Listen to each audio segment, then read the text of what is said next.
What's up, guys? Zach with Zero Designs. So I'm sitting here sanding my butt off. I hate sanding more than anything in the world.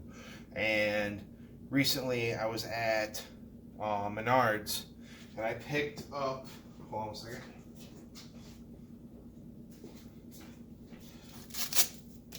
One of these little guys. I think, I don't remember who makes these, but they sell these. They come with like these little, like 1-inch strips. I think it was $3. Lifesaver, absolute lifesaver.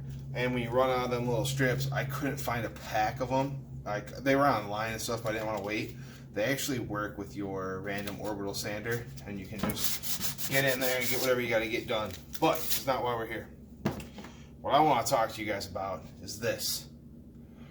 If you have a Dollar Tree or any type of dollar store, these are there for $1. And I've used $5 sanding sponges and I've used these dollar sanding sponges. There's no difference. These right here are a lifesaver. I have an entire case of them. I buy them by the case. When my local Dollar Tree gets them, I go in, I get a case of them.